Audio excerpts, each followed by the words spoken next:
Everybody, hello, and welcome back to another Monday with the Five Guys on Live. Gentlemen, how are you this week? Good. I'm recovering. Just got back from the great city and state, Atlanta, Georgia. So just recovering. Just got off the plane. So yeah. Just got off the plane. I know that's Fancy.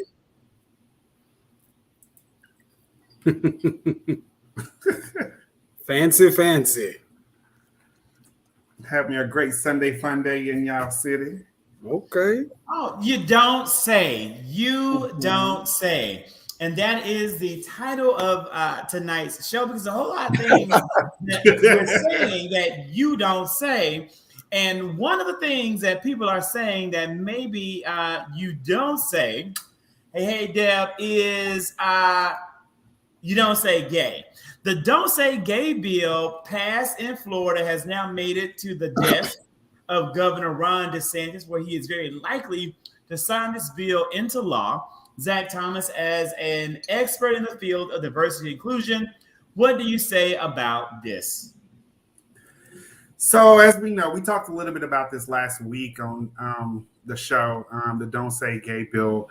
As you mentioned, it has been passed both by the Florida Senate as well as the House, and on the desk for Ron DeSantis, hopefully not to go into law by July 1st. But he said he supports the bill, but don't know if he's going to sign it.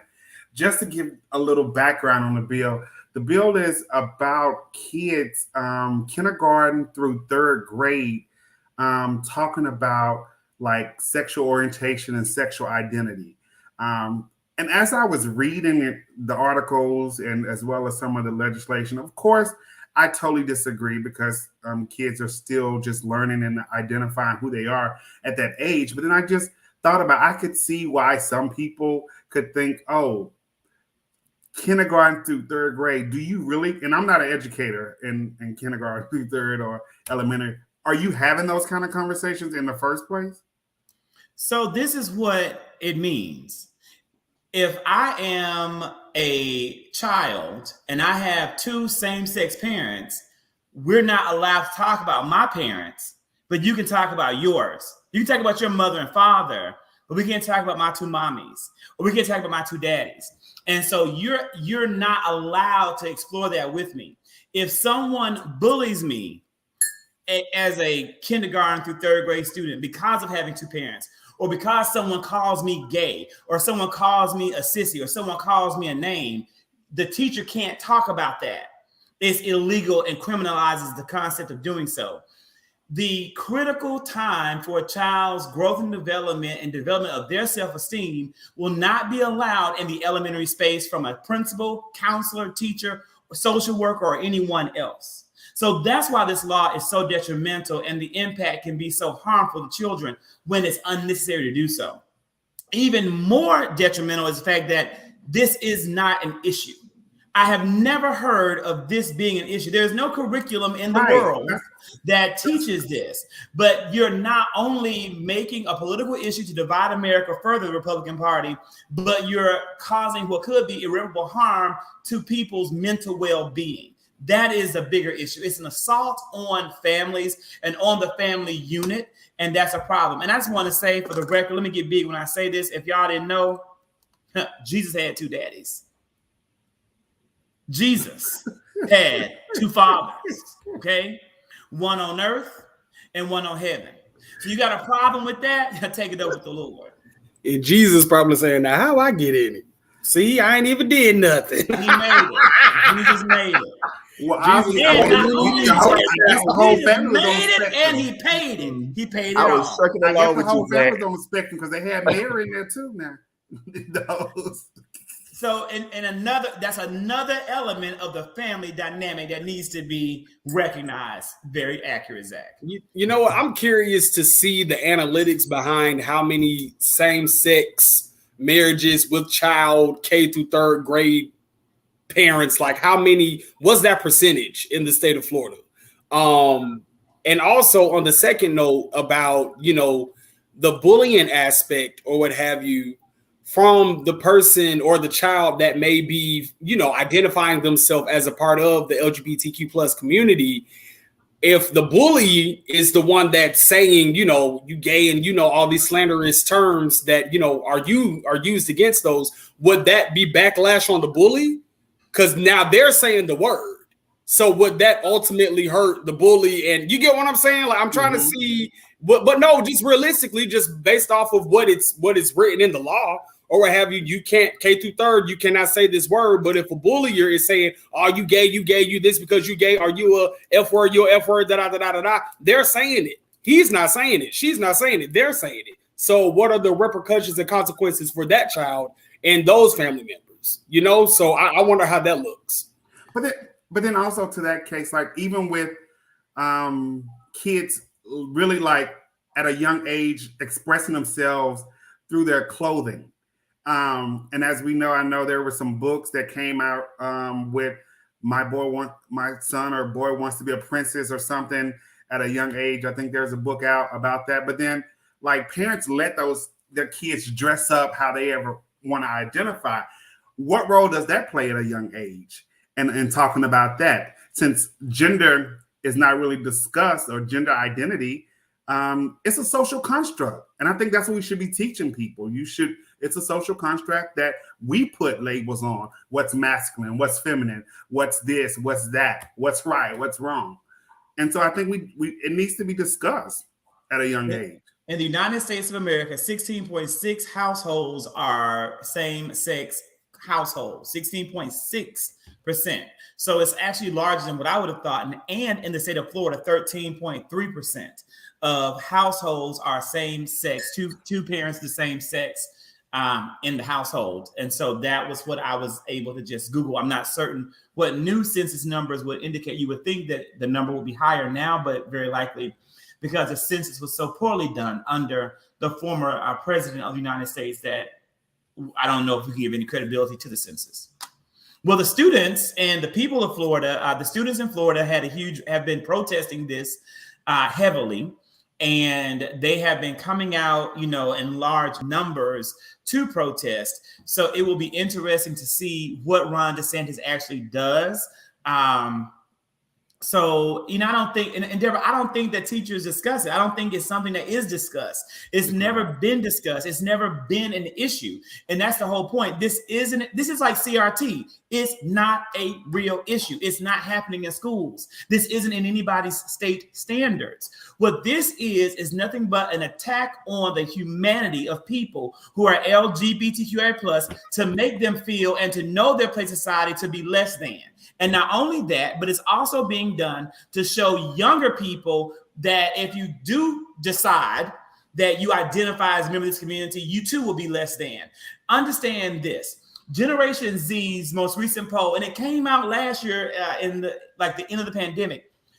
For the first time in American history, more people in Gen Z identified as LGBTQIA+ than they identified as not. 52% of kids in Gen Z identify as somewhere on the spectrum, not because more of them are gay or lesbian, it's because more of them understand human sexuality and they embrace the fact that sexuality is fluid. And because of that, they identify as a part of this community. And that is the bigger problem because the Republican Party wants to maintain control and a majority no matter what, and no matter the consequences. It's not about what's right. It's about maintaining their power and their control. No one's teaching this to kids. No one's going to start teaching it.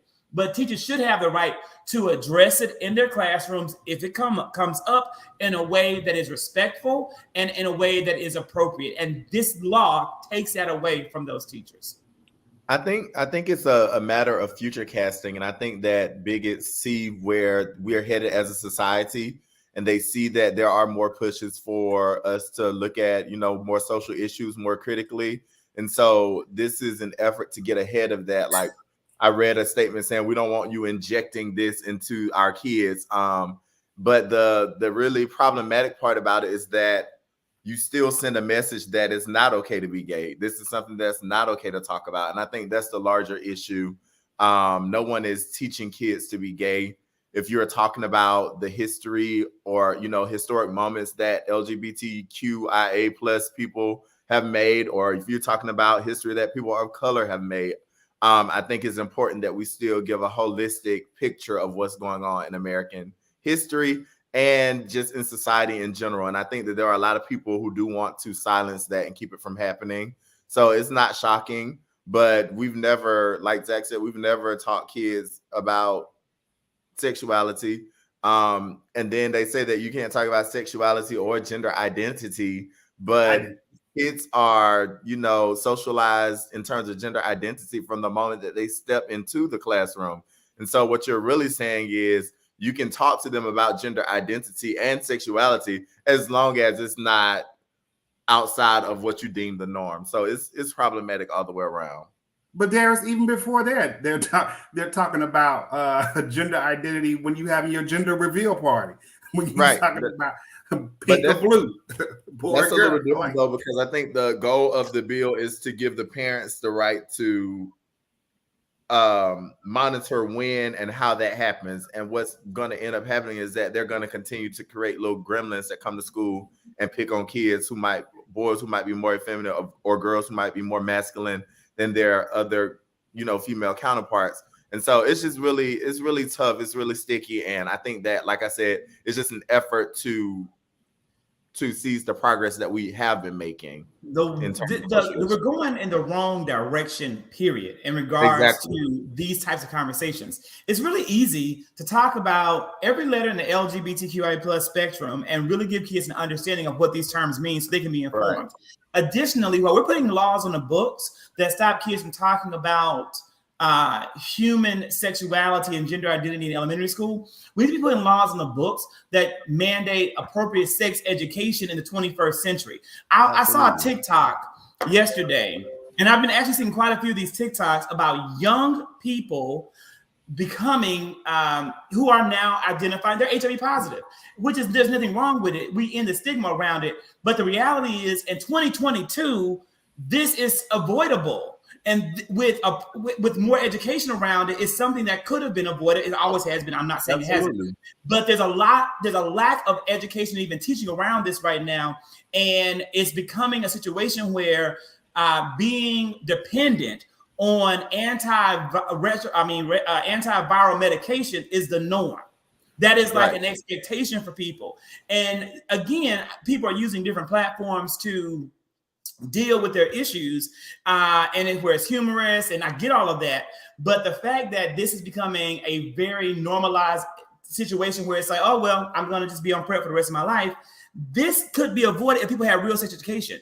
When you are saying, if you are involved in a same-sex situations, period, there's a level of education that may need to be there to help you navigate that space, and it's not there. That's the type of laws that we should have being put in the books for people in high school and people in college, because kids are doing it, but they're not having the education around it. And the consequences can be life-altering. Not life-ending, but definitely life-altering. Go ahead, Vince. Really quickly, do you think that the end game for this bill is for it to stretch and just be enhanced to the other grade levels past third grade? Originally, this bill was all the way throughout the educational system, included a mandate for teachers to tell parents if their kids were gay. So sometimes a little girl may be going with another little girl in school and the mom and daddy don't know. This bill originally mandated the teacher to tell the parent about the child's dating habits. Wow. This was a disastrous bill. And although it's pared down, it's disrespectful. But don't forget, or maybe you don't know, I don't know if you know or not, but this bill was also introduced in the state of Georgia last week.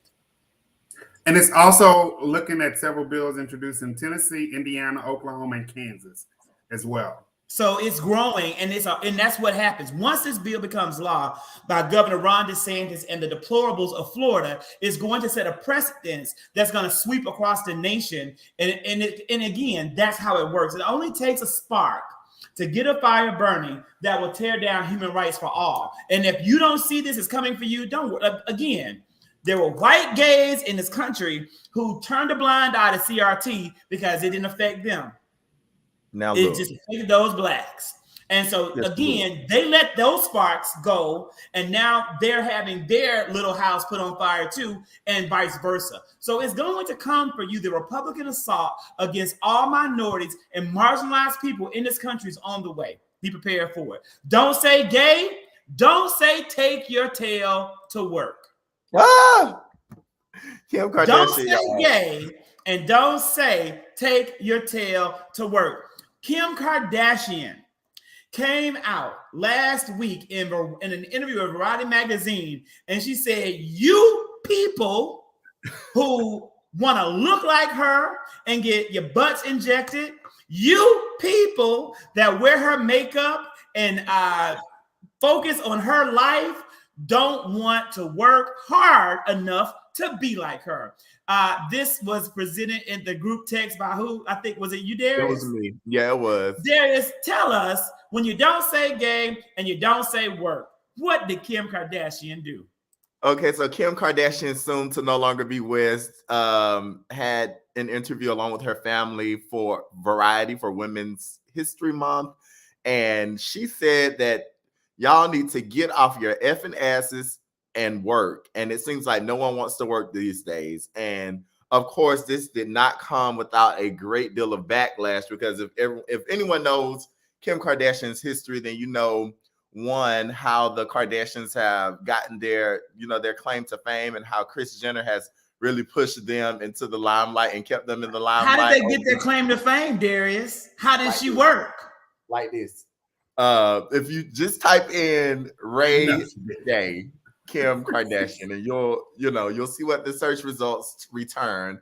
However, there have been a lot of people who have spoken out against these comments made by Kim, feeling that they were like, off tone, and it was like the message could have been, it could have been a good message coming from a different person. I'll just say that actor Jamila Jamil tweeted, "I think if I grew up in Beverly Hills with super successful parents in what was simply a smaller mansion, nobody needs to hear your thoughts on success and work ethics. The same 24 hours in the day shit is a nightmare. 99% of the world grew up with a very different 24 hours." And so I've had friends who've, been on both sides of the spectrum in terms of how they felt about the comments that Kim Kardashian made. I'm just wondering, guys, how do y'all feel about the comments? And do you feel like it was a worthy point? Do you feel like it was good coming from her? What are your overall thoughts about telling people to get up off their effing asses and working? So I'll keep it short and brief, because I haven't watched a day of the Kardashians. Not big supporter of Kim, and so I don't know too much about her life. You eat Chick-fil-A. I'm surprised you don't watch Keeping Up with the Kardashians. Same people, different shapes. And bless you too. So, so I find it ironic that Kim would say something like this, especially knowing that she's probably trying to get this law degree and trying to be this lawyer who helped these individuals out of prison. And to know that these same individuals sometimes get denied work opportunities because of their prison sentence and things of that nature. And so for you to say something was insensitive, especially when you don't know the plight of some of these people or their stories. And so that's all I really have to say about Kim. I could go on, but she is not even worth my time. Sorry.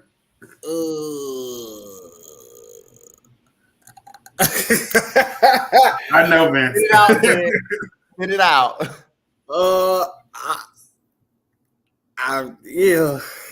I might be on the wrong side of the popular opinion tonight, but I don't see anything wrong with what she said. I don't. I mean, for me, Zach, get away. Carrie, you're so close.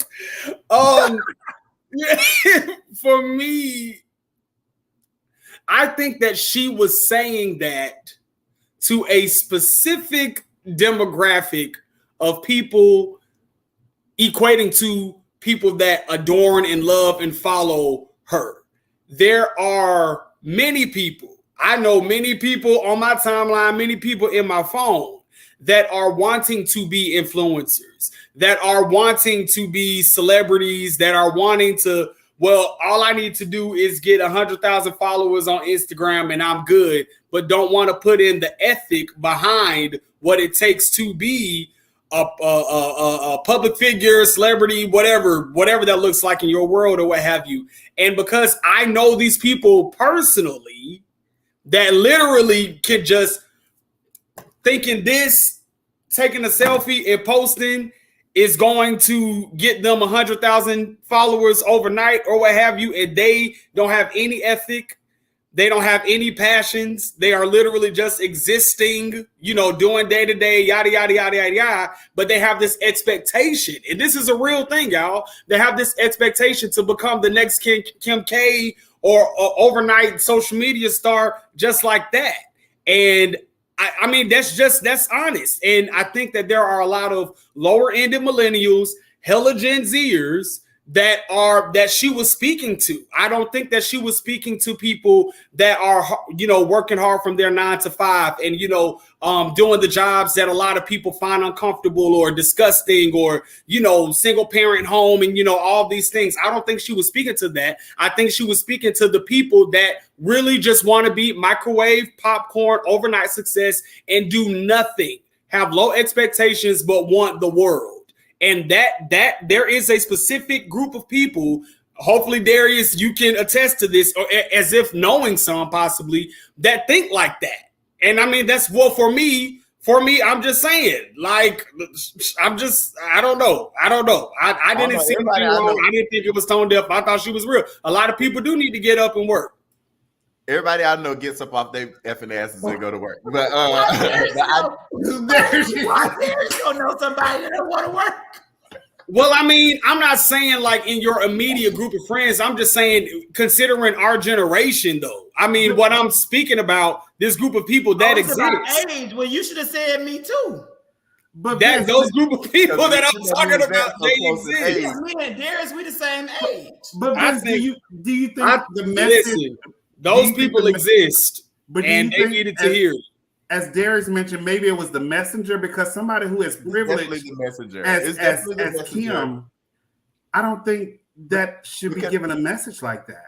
Right, because it takes away the enormous amount of privilege that a Kim Kardashian brings to a situation, that she can do the bare minimum and still wake up with an extra 100,000 followers. Like, cameras are going to follow her no matter what, because of the men that she's, been associated with, or because of the wealth that she was born into. Like, there's a certain level of privilege that comes with being a Kardashian. And I think that it takes away, it makes it seem like if you're not where I am, it's because you're not working hard enough. When in reality, you can work 3, 4, 5, 6, 7, 8, 9, 10 times as hard as Kim Kardashian and still never amass $1.8 billion in your lifetime. And so I think that's why it's problematic coming from her and a little tone deaf. Like,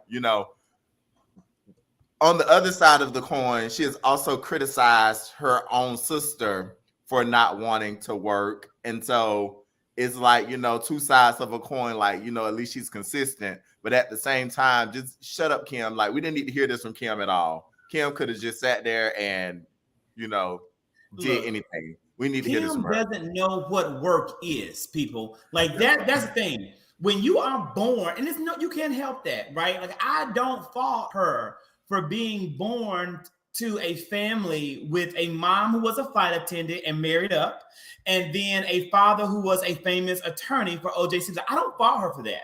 I also don't fault her for having a mother who was one of the most savvy marketing, public relations people in the world. I don't fault her for that.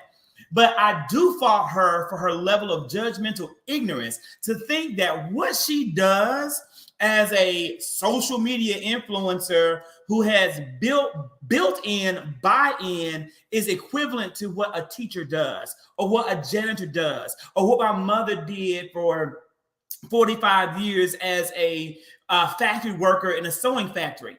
These people are working hard. It doesn't matter what you do. There's no doubt in my mind that, a janitor, that my mother, the man who picks up my garbage, works harder than I work every single day. And what they do shouldn't be discounted by someone like Kim Kardashian, who did not have to, who lives in a White House that's literally like psychotically white, Florida head to toe, and have to hear that. That is the issue. That's the problem. And we have to find a way to deconstruct the oppressive systems of capitalism that tell us that this is worth having, or that this life is better, or this life is worth more. Because that's what it really comes down to. Kim Kardashian is saying, I have more in life because I work harder than you people. And so how dare you judge me, or how dare you think ill of me when I've earned this? And the reality is, where you are in life isn't a result of who you are, how good you are, or many times even how hard you work. And that is the dangers of capitalism. And I firmly believe that. But I think that's a great point, Zach. I'm sorry, Zach. I was gonna say it also goes back to, this whole notion that when Forbes released the bit write-up about Kylie being a self-made billionaire, like, it's just, is it self-made? You know what I mean? Like, okay, have you been able to capitalize off of the platform you've been blessed with? Absolutely. I would never go so far as to say that Kim Kardashian doesn't know what work is. I don't think that she knows what hard work or getting it, being so. I don't think she knows what hard work is. I think that she's become a beauty brand, and she can walk into a room. That's her working. That for most people will not translate to dollars, as Vince is saying. I can't just walk into a room and this is a deal. Me walking through the club, like that's a thing. But I don't think that is okay for her to like perpetuate that type of idea that if you want to be like this, then you got to work hard. It ain't happening for most people. Did she say that? Did she say if you want to be like me, this is what you need to do? They asked her for advice. They asked her for advice for women in business. Under the premise, she said, if you want to be like me, this is what you need to do. They asked her for her advice for women in business as someone who is successful in business, and she said that you got to get up off your ass and go to fucking work. So that the implication is, if you want to be a successful woman in business like me, my advice for you is to get up off your ass and go to fucking work. And that was my question. How are we defining success? And does Kim truly define success as, oh, I have these billions or millions of dollars, when others might define success as, hell, I got a thriving company and I'm in the green, in the black. And I think that's the key. Are we trying to define success about in the eyes of Kim Kardashian?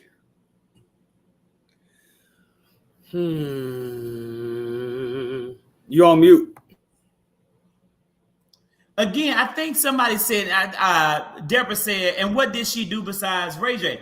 I don't define success by Kim Kardashian. Hopefully no one's defining success by Kim Kardashian. But I guess some people do. And that's part of the problem, is that what we have chosen to glorify in American society. Which goes back to what I said, though. There is a group of people in our population that defines their success by Kim Kardashian that aren't doing anything. And I feel like what she said was geared to those people, to her followers, not to your everyday people that are in the trenches working their asses off. There is a niche group of people out there that ain't doing shit, that adore Kim Kardashian, that trying to be like her and are doing the bare minimum. I think that's what that comment was. She should have said, my advice to women who are watching me and want to, like, that's what she should have said to this small group of people. But when you ask for her advice to women in business, and that's what she come out of her mouth and say, she could have said anything. Get you a great momager like I have, capitalize off of capitalize off of opportunities. She could have said anything, but get up off your ass and work. It's just like do the bare minimum. Like get up off your ass and go to McDonald's, and you can one day have $1.8 billion like me. That's not it. It's not it. Well, you know, you don't say what Kim Kardashian said, and you also don't say that Ryan Coogler is trying to rob your bank. This has been one of the most surprising stories from the past week.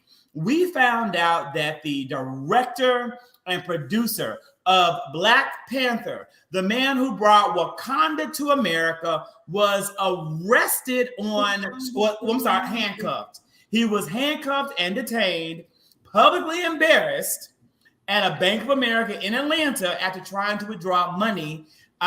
So I think this story was brought to us by Vince. Yeah. So to reiterate what Zach just said, he was at a Bank of America in Atlanta, went to withdraw $12,000 in cash.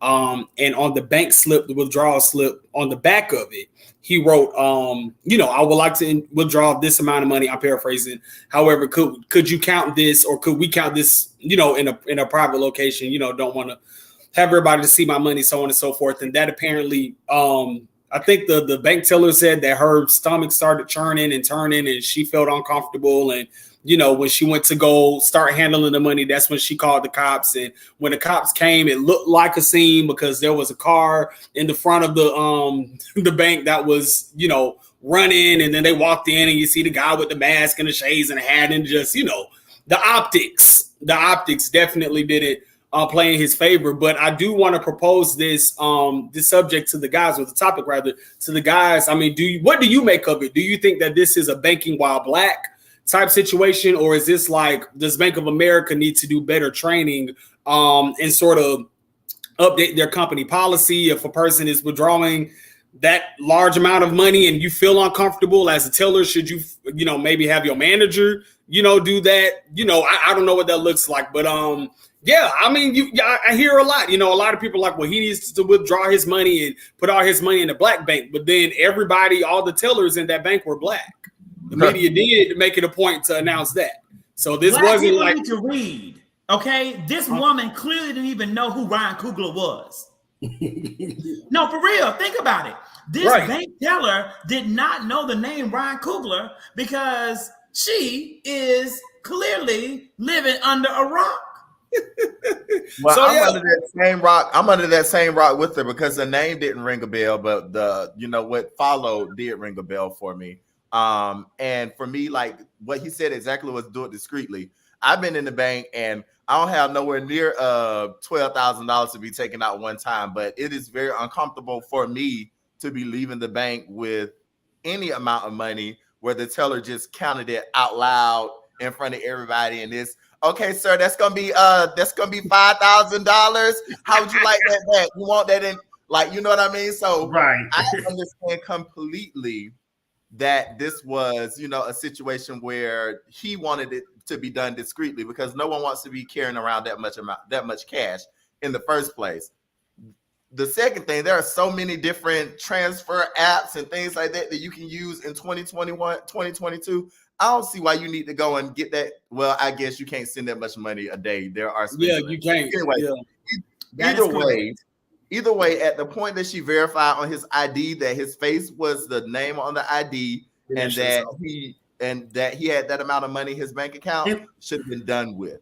Should have been over with. It shouldn't have been a conversation. And that's why people, especially black people, are already skeptical about using the bank in the first place, because you've gone to the bank and now you've been made out to be a criminal over some money that's yours. And so I think it's just a matter of poor training or poor policies being in place. And then also him writing that on the back of the sheet. I can see her getting spooked. But at the same time, it's like, girl, come on. Once you do your verifications, you worried about people. Like as Deborah said, he was asking for money that was there. It was, if you pull it up, it's in the account.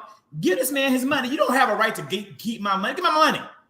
Right. It's my money. Look, and then that's the other thing. Then you talk about some your account is in the negative 20. Like, ma'am, can you please just like, you know what I mean? Like, just lower your voice. And I'm not gonna lie, people, y'all gonna get mad at me about this. You know, put me on the cancel list by Chick-fil-A. It won't matter because Zach Thomas is still gonna support me. The woman looked like she would have been loud with saying, you know, $12,000, Ryan Coogler. I mean, that's what she looked. I mean, when I looked at her, that's How somebody look like they're gonna be loud, Zach? well, when I look at you, if you were in the bank, I would make the same assumption. Well, she was very soft spoken. I did see her do a little interview. She like, look. I would have been soft spoken too if I just made a fool of myself and got Ryan Coogler handcuffed. That's true. That's true. Well, I agree. But it seems like somebody should have been able to verify something. Somebody should have been able to verify. Is this like Vince brought up a good question? Is this the fault of Bank of America? Yeah. Yes. I agree with my mom. Like, you know, if someone's coming asking for that much money, maybe this isn't a situation where we're doing this in the general lobby with everybody else. Sir, would you like to, you know, could you come into the office with me? Let's just, you know, whatever you need to do. But I think some of them have in place that like above $10,000, they do have a process for that. Some banks do. But then like, if I had it in the account, why are you questioning my money? Like, give me my money, like Zach said. But to Vince's point, yeah, I think it's both banking white black, but also there needs some additional training, like for Bank of America and all of their execs, as well as their employees too, about various biases that could show up when you work with people who look like us. And and it's fun.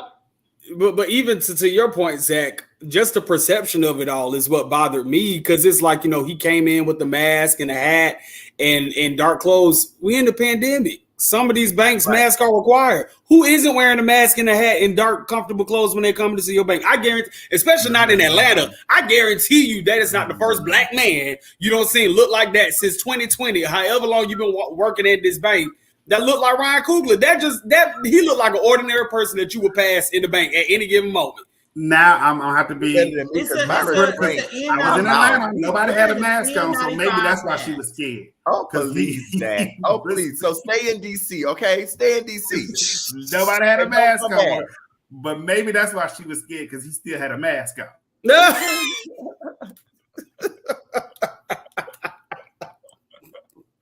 Listen. Ryan Coogler is being responsible, and he is probably aware of. First off, you know, as a matter of fact, from talking to Tracy, these relaxed laws and rules haven't changed in the film industry. When you are in the film industry, you are still wearing a mask on set. You are still being heavily isolated because one infection can stop in hot production for weeks and throw you far behind making your schedule to get the work out.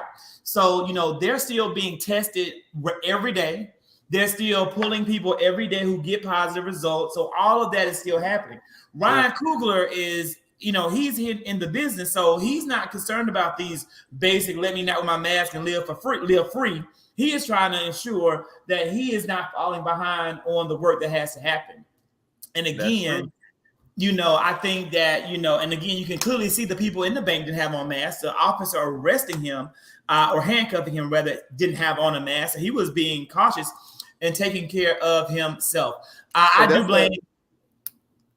I'm sorry, I was going to say, that's the other thing. When you go into the airport, you have to have your mask on. But when you get to TSA, you got to lower that mask, you know. And I went into a liquor store down in Florida when I was there a few months ago, and they made me remove my mask, look at the camera before I could continue shopping, because they had so many people who had come and robbed the liquor store. I was with my mom, and, you know, they couldn't even trace it back to a person because of the mask. But there are always processes in place to help with things like that. That's interesting. And there should have been a process in place for Ryan Coogler to get his money. So don't say that Ryan Coogler is a bank robber, but also don't say the N-word at Dunkin' Donuts. This situation, we talked about it on the show previously. We have a full circle moment because the assailant has been charged and was given an actual sentence. He did plead guilty to manslaughter after punching this man in the face who called him an N-word at Dunkin' Donuts. I think, Zach, you brought this one to the table. Tell us about it.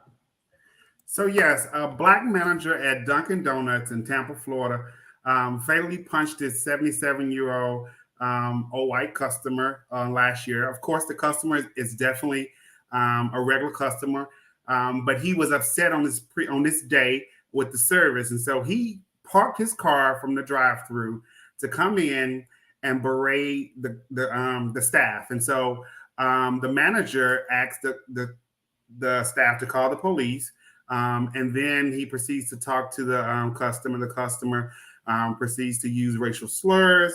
The manager came around and said, "If you say it one more time, you're gonna regret it." He said it one more time, and he punched him, and he died from a head injury. Of course, this 77-year-old man did not hit back or anything of that nature. And so recently, the judge sentenced Corey Pujals to 3 years house arrest, as well as 200 hours of community service. And he cited that, of course, he was provoked. And so I just wanted to get you all's thoughts on, do you think this sentence is fair? He pleaded to a lesser charge of felony battery instead of manslaughter. Did you say the man didn't hit back? Yeah, the man didn't hit back. Yeah, when you're dealt a fatal death blow, you can't hit back. Well, he didn't hit first. That's okay. It's one. Oh, yes, he did hit first. He didn't hit first physically. With them words. Sticks and stones. Rest in peace. That's all I'm saying is rest in peace. So do you think that Corey should have just got off? Or should he be sentenced to something? I'm shocked that he got a house arrest. I thought that they was going to use this to, well, we're going to make they're always trying to make something out of something. Was the judge Val Demings? Was the judge Val Demings? Like, I don't understand. This is a miracle that this black man who, hit this white man for calling him the N-word that cost him his life only got 150 days of house arrest. I'm shocked. Yeah, I'm shocked. Well, they talked about his lack of criminal records, his age, and his lack intent to cause death. Well, most people who murder someone haven't murdered someone before, or not been caught. I don't know. You know people that murdered somebody, Darius? I mean, usually when you murder someone, you end up going to prison. Is that safe? He's not a killer, but don't push him. I mean, I don't think that any words, and y'all know I've said this many times, I don't think that words should ever translate to physical violence. However, in the event that things do get physically violent, you should be held accountable for what happens next. So rest in peace to that man. And we know that wherever he is, he won't be using the N-word anymore. You don't know. You might be using it every day as he sits on Satan's lap, getting slapped around, getting punched over and over again. So I mean, to scoot over in order for him to sit on Satan's lap. So Zach, so you're saying that you're shocked and this is a miracle? Like, is this like? Would you consider this a good thing or a decent thing? Yeah, I mean, the outcome. I think this is a situation where the law was adhered to for this man. I think this is what, when you look at the law, the letter of the law, penalties under law, this is what you would see. Yeah. I think so. So this man was given a sentence that some feel was too lenient, but some of you people feel as though the next sentence given for your friend, okay, your homeboy, Jussie Tussie wearing Smollett, okay, you feel as though Jussie Tussie wearing Smollett may have gotten too harsh of a penalty and he said he wasn't suicidal. He said a whole bunch of nonsense. Supposedly, he has been admitted to a psych ward, which is not funny, but we don't know if that's true. That's what his brother said. I want to know, gentlemen, what are your thoughts regarding the Jussie Smollett verdict? I think, Vince, did you drop this one or was it Zach? I dropped this one. I'm glad he said he wasn't suicidal, but go on, Vince.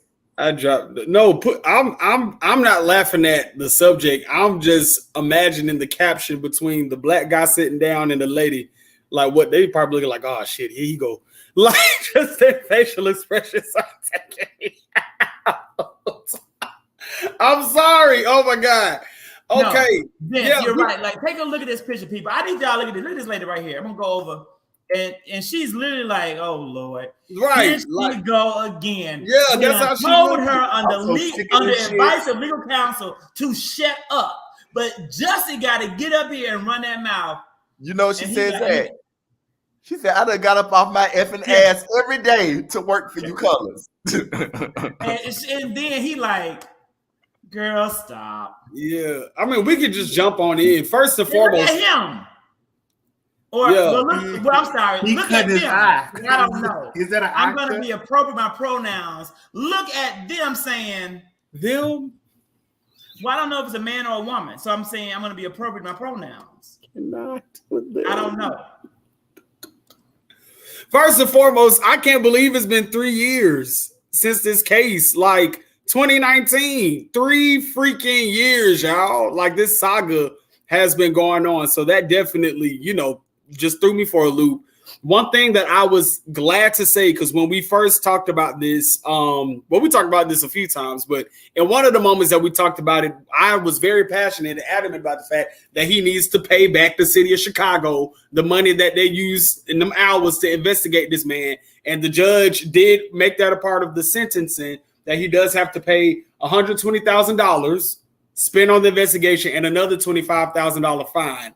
So on and so forth. And apparently he's doing his days in Cook County Jail, which is like, I guess, their roughest jail or one of the roughest jails in Illinois or what have you.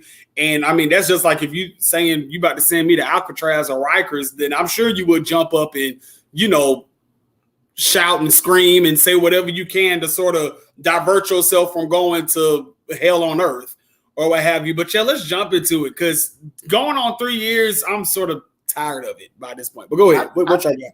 I think it's a little different than that, Vince. You said 2 things that maybe. First of all, I think he should have paid the money back, and that should have been the end of it. I don't think that he should have spent a single day in jail. I just don't feel that way. Secondly, in terms of him saying I'm not suicidal, when you have gone up against a police department, you know what is the outcome, and something will have happened to him in prison. They would have said, oh, he was suicidal, Sandra Bland. And that's what I took away from him saying, listen, y'all, I'm not suicidal. Before I go up in here, these people can say what they want to say about me, but I'm not suicidal. And so I think that was his last plea to America, to let us know that if something happened to him in there, it's because something was done to him in retaliation for making the Chicago Police Department look like a bunch of asses for the past 3 years.